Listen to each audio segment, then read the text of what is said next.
Bismillahirrahmanirrahim. Assalamualaikum warahmatullahi wabarakatuh. Ananda salihah. Waalaikumsalam warahmatullahi wabarakatuh. Ustazah, good morning. Good morning to Ustazah. How's life? Alhamdulillah, I feel very good. Allahu Akbar. Thank you. Alhamdulillah.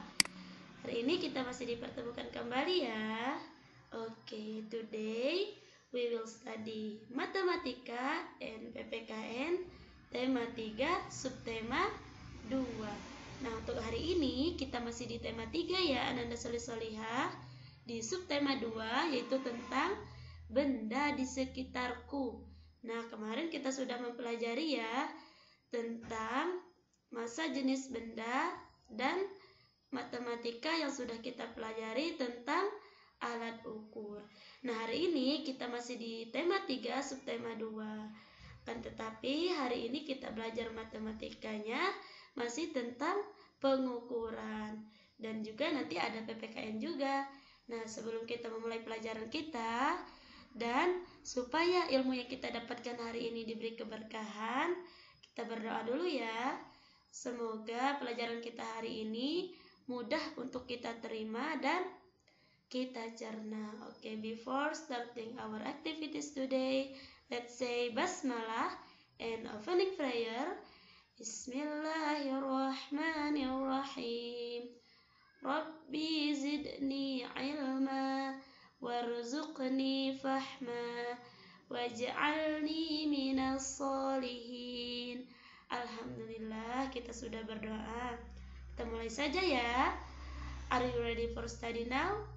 Yes, I'm ready. Alhamdulillah. Ayo kita mulai.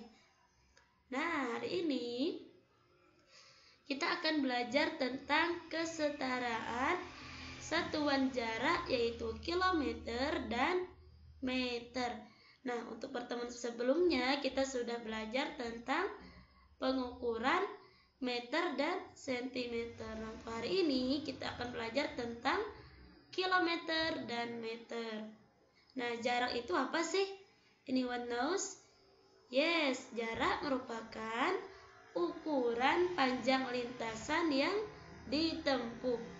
Biasanya kalau kita menggunakan mobil atau motor, biasanya kalau kita bermotor biasanya ada di odometernya yaitu ampernya. Biasanya kalau misalnya kita menggunakan ampere 20, biasanya kecepatannya rendah. Misalnya kita menggunakan kecepatan yang tinggi, misalnya 100. Biasanya kecepatannya akan lebih cepat dan tergolong kecepatan yang tinggi.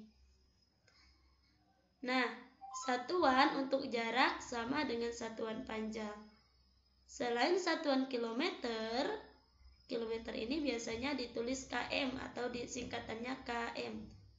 Kita juga dapat menyatakan jarak dengan satuan meter. Nah, biasanya 1 kilometer itu sama dengan 1000 meter. Atau cara mudahnya dikali 1000. Atau kalau nggak mau ribet, kita tambahkan 0 di belakangnya 3 buah. Misalnya 1 kilometer 1000 meter atau misalnya 9 km 9000 meter. Nah, misalnya di sini Ustazah punya contoh, ada 2 contoh yang Ustazah tuliskan. 2 km sama dengan berapa meter? Cara penyelesaiannya tinggal kita kalikan saja 1000. Atau cara mudah yang kedua, tinggal kita tambahkan saja nolnya ada 3 di belakangnya. Jadi untuk 2 km yaitu hasilnya 2000 meter. Di sini Ustazah punya tangga satuan panjang atau satuan jarak. Di sini misalnya letaknya 2 km. Nah, di sini misalnya 2 km. Nah, kita mau mengubahnya menjadi meter. Otomatis setiap tangga yang turun dikalikan 10. Coba kita hitung, ini tangganya ada berapa kali turun? 1, 2, 3. Berarti ada 3 tangga. Berarti dikalikan 1000.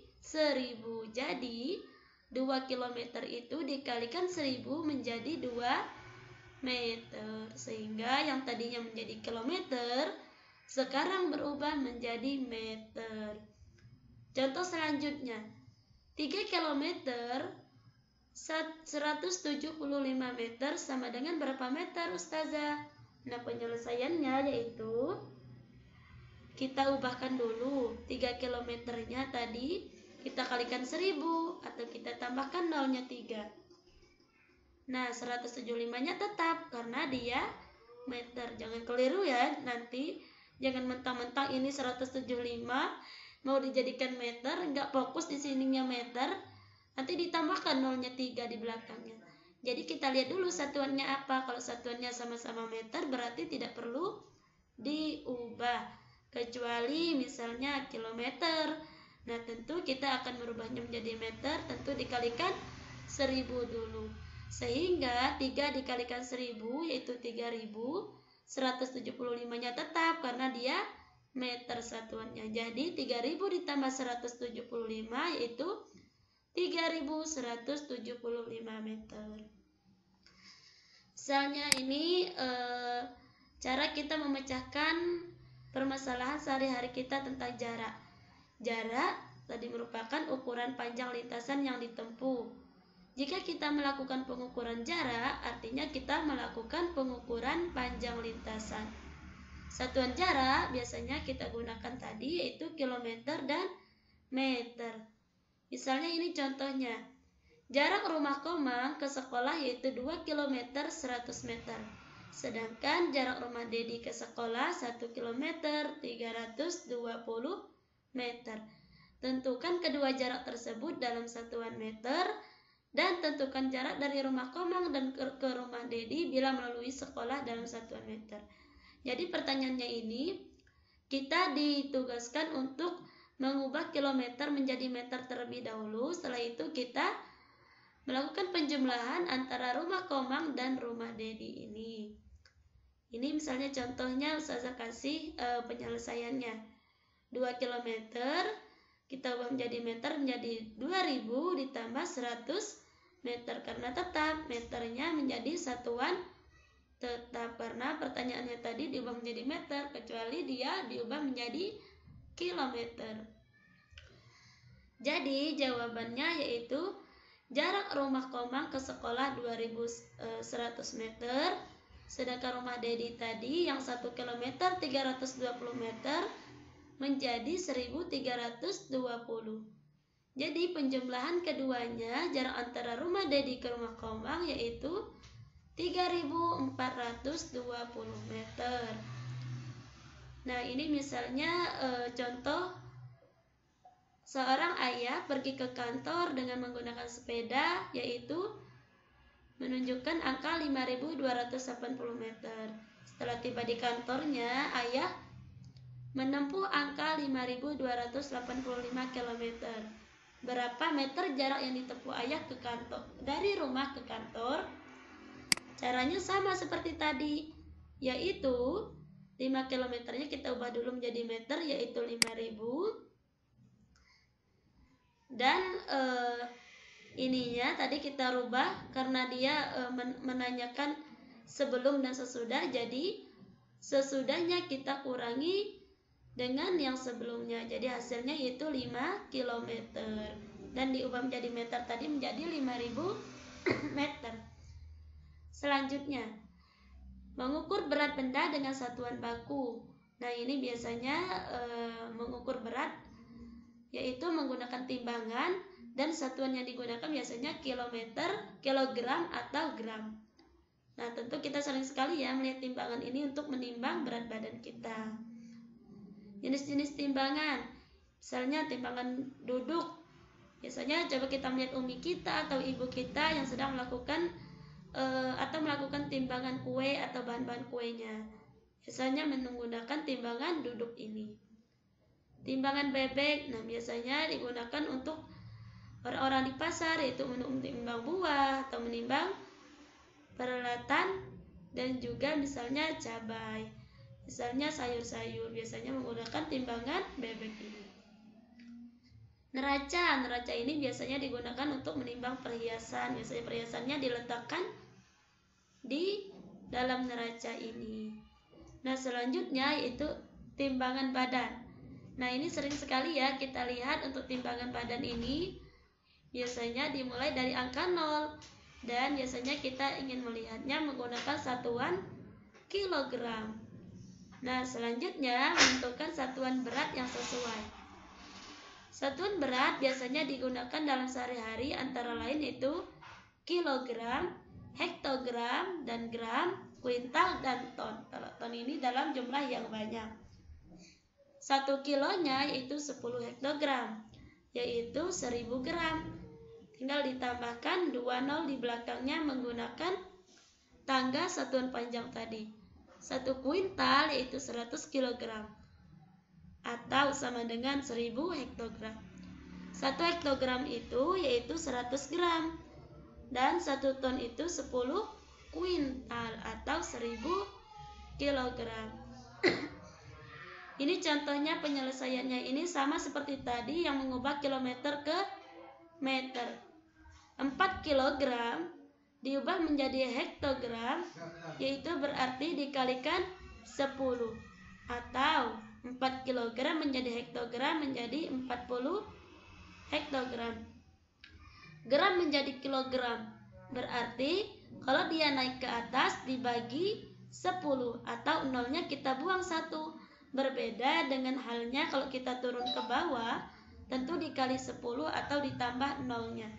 Jadi setiap kali dia turun, itu nolnya ditambah 1. Kalau dia naik misalnya dari gram ke kilogram, tentu nolnya dibuang 1 atau dibagi 10. Jadi 2000 gram dibagi 1000 yaitu 2 kilogram. Jadi dibagikan 1000 saja karena naik 3 tangga dari gram ke kilogram. Nah, sudah selesai ya untuk matematika hari ini. Hari ini kita akan belajar tentang sikap tolong-menolong. Manfaat sikap tolong-menolong itu apa sih? Yang pertama yaitu meringankan beban orang yang sedang kesusahan, meringankan pekerjaan orang lain, mempererat hubungan antara sesama, dan menumbuhkan rasa persaudaraan dan kemanusiaan.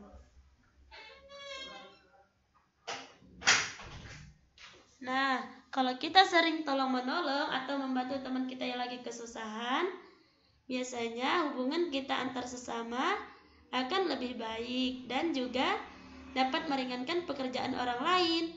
Dan kita salah satunya menumbuhkan rasa persaudaraan kita.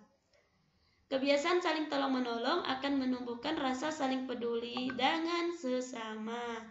Jadi jangan sungkan untuk tolong-menolong dan juga untuk membantu teman kita.